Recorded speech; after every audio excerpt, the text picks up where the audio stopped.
Okay, so today we're talking about how we met. Okay. Let me shift close, yeah? Come close. There.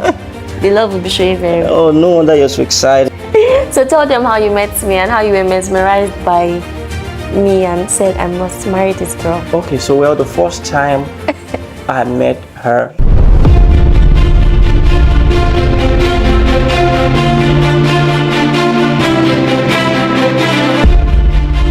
My dear husband. how are you? I'm very good. All right. His name is Apostle Emmanuel Iren. Okay, so today we're talking about how we met. Okay. Let me shift close, yeah? Come close. There. The love will be showing very well. Oh, no wonder you're so excited, Shift you know. to this side now. Best day of your life. How did you propose to me again? I knelt down on both knees and I begged you. I actually knelt down both knees. Yes, you actually knelt down on both knees. Should I be saying that? Yeah, well, you've already said it. In all fairness, the chair you were sitting on was too low. Was I sitting down when you asked me to marry you? Yes. Okay, so we made sense to kneel down on both knees. Yes.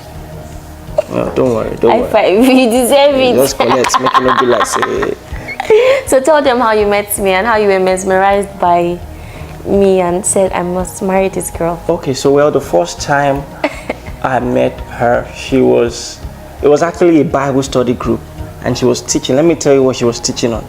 She was. This was many years ago. You're my pastor now, so if you say something embarrassing, it's on you. No, I wasn't your pastor at the time. So I wasn't your pastor at the time. Don't forget, we're talking about how I met you. How did you meet me? It was a Bible study group, and she was called out to share, Okay. and she shared. Thank God. You know, but actually, sincerely, you know, at that time, I was actually really impressed.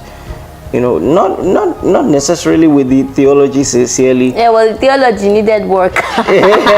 Yeah, well, she has said it herself. But my heart for the Lord was obvious. It actually was, you know, and she was bold and she was clear, you know, and of course she's always been a beautiful girl. Do you understand? Apart from the fact that, you know, I've worked on her a little more. Do you understand? But she looked beautiful. Let them bring your before and after picture before I married you and now. Yeah, no problem. I'm going to show it in this video. Please go ahead. You didn't tell them when we met. We were undergraduates. Okay, let me share that part. Okay. So I was in 100 level. He was in 200 level when we met. What year was that? 2000 and I think 7. Yeah, 7. That was when we met. But before we met, I had seen him like from afar. We went to a Christian school, so there was a service, and there was this short, cute pastor wearing suits. She always says short, as if she was not the Lord shorter. Like, I'm average height for a girl. Hi. Well, you were really short. At that time, were you? At that time, were you? I won't do one the story. No, you always emphasize short, like as if. Who is this short kids pastor that can pray very well? Like, because I think I've loved the Lord for a very long time, so I've always been attracted to guys who love the Lord. Oh, really? And you're the handsomest of them all. Oh, that's why I agreed to marry you. That's pretty obvious, but wait, you mean you've been attracted? Anyway, just playing. No, you've not been attracted to anybody before you met me. I'm the first. No, but the way you made it as if. At least you are the last. Yeah, that's what matters. Let's leave it at that. And so I think we didn't really talk that day, but we met at a different time. I think it was after that meeting you talked about, and then we talked, but we didn't start dating until many years later. Yeah. Maybe you should share the story your way. Okay, first of all, should I share the story? Because if I say, you guys know, if I say I friend-zoned him now, if you say I didn't friend-zone him, so I don't want. Let me allow you, my guest. Iren, you're my guest. Let me allow you to tell the story. Did I ever friend-zone? Yes. Okay, thank you. No problem. End of story. I'm a truthful person. I won't lie. I also friend-zoned you. End of story. Okay, so tell them the journey. But I still wouldn't say we've either of us friend-zoned the other person. I don't know. Well, let's not get into the technicalities of the definition of exactly, so that you don't say that the period that I was asking you out for 3 months, you friend-zoned me. Give them the gist of how we met and how you decided, or you knew I was the one. It's a long story. Yeah, we have all day. Well, first of all, as weird as it may be, I already had some sort of commitment from secondary school. You know, it's funny. I went as far as talking to the lady's mom. Okay. And then she said, my daughter cannot be in a relationship till she's in 200 level. I think she said that.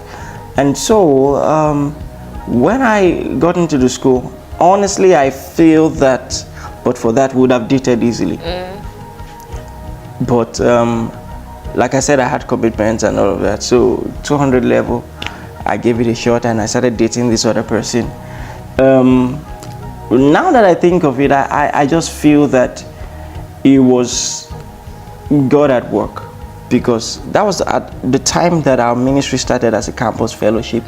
I felt it would have been very distracting if we were dating at the time. Okay, yes, we are in ministry together. Yes, so I mean, you were a key leader in the fellowship that I had founded. You know, so I just see the fingerprints of God behind everything, the way it happened and all of that. I can imagine how distracting it would have been if, you know, we're dating and then you know how that. And then you may not have worked, because there's a lot of maturity I think we needed to go through different exactly now. Exactly. But let me let you continue. Yeah, well, basically, very long story. What do you want me to tell it? But the point is, there's some things she's going to see herself. But the point is, I was in a relationship until my final year. I did a 5-year course, she did a 4-year course, and so even if I came into school before her, we were graduating together. You know, so at that time, my former relationship did not work out. I knew that I wasn't. Very wonderful lady. Yeah, very, very amazing. Exactly. You know, but I knew that it was not meant to be. You know,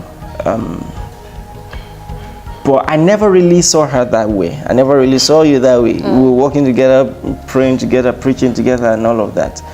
And I remember one day I was praying and I felt the leading of God to write out. That was after you guys had ended that relationship. I felt the leading of God to write out what I wanted, because I felt like I just come out of a relationship that was really a good relationship. So the question was, what really did I want? You know, so I wrote out the qualities I wanted.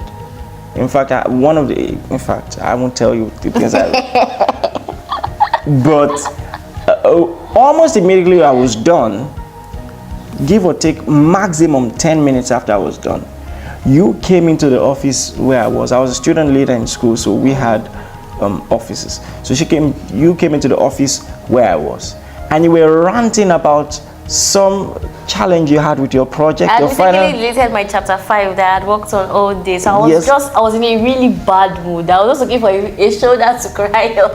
And whilst she was there ranting, for the first time ever, I was looking at her, looking at the list I had written, looking at her, and I was trying to show empathy about what had happened to your project. But I was like, oh my God, what, I mean, how come I'm just realizing, you know? And in fact, it was complicated. Of course, I was her mentor. I still mentor her, even though, of course, we're friends and I'm a pastor and all of that. And at that time, there was a little something about to. Yeah, I was in a situationship. Is that what you call it? What do you call it? Undefined situationship at that time. Yeah, the one who gives it all these terms. Who he was encouraging me to date. Yes, who was also my protege. Yes, it was really weird. In fact, let me just. So when I met him, I liked him like immediately. Okay. And we used to hang out. I think then my roommates knew, we used to have service days, I think on Thursdays, and my roommates knew that I would see you, because that was the only time I would wear makeup. Okay. And I would dress, and I'm like, I'm going to see Emmanuel tomorrow. Then we're not calling you pastor yet. I'm going to see Emmanuel tomorrow. What am I going to wear? And so I would dress up, and then we would walk after service together. Then I would go to my class, and you would go to yours. Yeah. But after a few weeks, I realized that you began to give space. I think that was around the time you guys started dating. Yeah. So I would only see you maybe during meetings, and then I would say, oh, are we not working together? And you say, oh, I'm busy. I don't even know if you remember. Not quite. Well, a few people hinted me that you were in a relationship, and so one led to the other, and we brought up the discussion. And at that point in time, you felt that was the direction that your life was going, and it made sense. That I think as we grow older, we learn a lot, and so we talked about it, and we said, oh well, no problem, let's move on. And then ministry, which is now Celebration Church, started. I almost dated somebody. You encouraged me to date. Can you remember? It just made sense. And I almost dated another person. You encouraged me to date like 2 people. Like, she loves the Lord. Oh my God. Oh my God.